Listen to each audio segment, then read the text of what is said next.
What's good, fam bam? Welcome back to another episode of Loked Out TV. You already know how we do it. We're going to keep it loked out, no doubt, for real, coming at you with another loked out banger. And this one right here, we're going to be talking a little bit about a situation that happened in Hancock State Prison where one individual was unalived and 8 other individuals were charged with multiple violent charges. Now, the judge has called for the National Guard to be called in to help the Georgia prison system get under control. You know what I'm saying? So without further ado, we're going to jump all the way up into the story. Hit that like, hit that subscribe, hit that notification bell, and most importantly, have a blessed, wonderful day. And don't forget, man, stay free. Hancock grand jury declines to indict. Sparta, Georgia. A Hancock County grand jury declined to indict 8 inmates at Hancock State Prison near Sparta last week.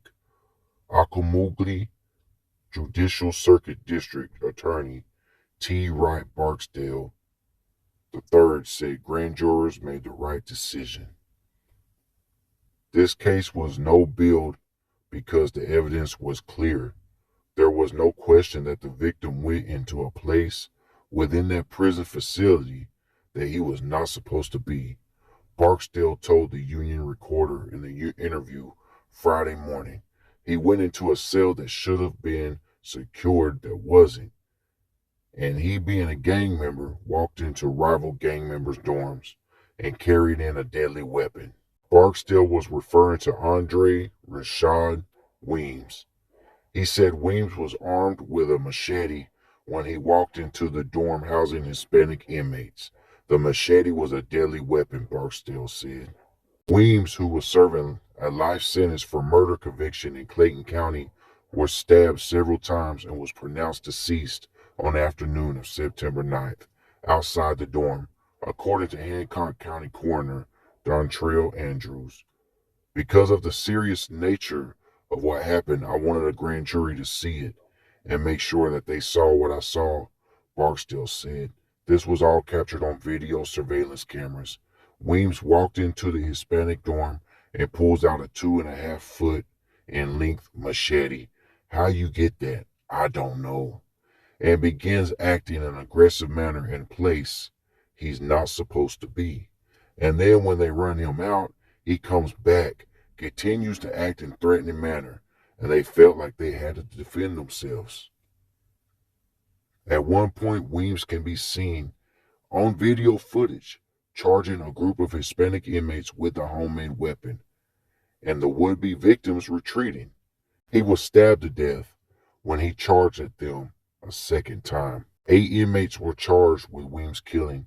The charges against each of them included malice murder, felony murder, and aggravated assault. Now that the grand jury has decided to no build the case, it's likely the charges against the men will be dismissed. The district attorney pointed out that he has sworn duty to follow evidence in any case. We presented the case to the grand jury and we showed them all the video footage we had, Barksdale said.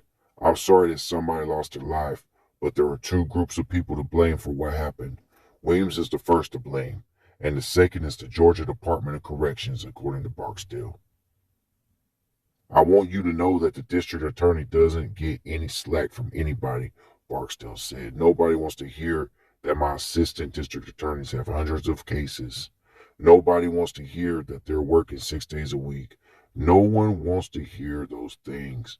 When we're not successful in a courtroom, it's not acceptable. But there's other states, agencies that are not performing not even at half the expectations to what they should be, and they just continue to get a pass.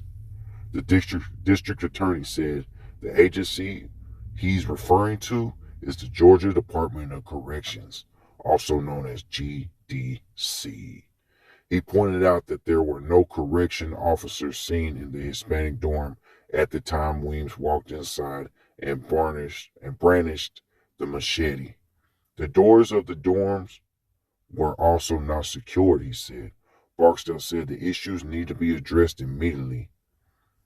We could fix it right now, Barstow said. We would need the services of the Georgia National Guard to come in, and I'm not being funny about it. I'm not. Georgians are being raped, assaulted, and murdered in custody of Georgia.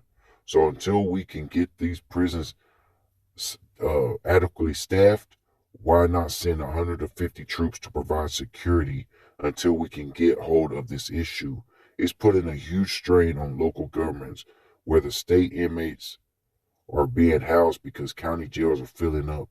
It's putting strain on DA's offices, other judicial system officers, including public defender offices, superior court judges, etc.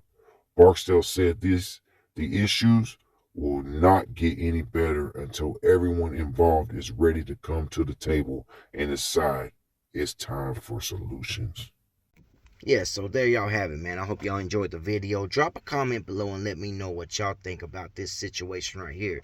They talking about they need to bring in the National Guard to help control the Georgia prison system because it's out of control. Like it has ever been in control.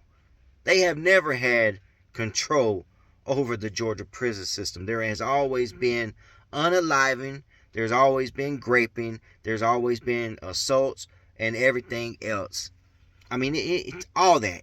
You think about bad things that can happen, welcome to the Georgia prison system. So that being said, man, drop a comment below. Let me know what y'all think about the situation. Much love, much respect. You already know how we do it. We're going to keep it loked out, no doubt, for real. Till the next one, and I'm out.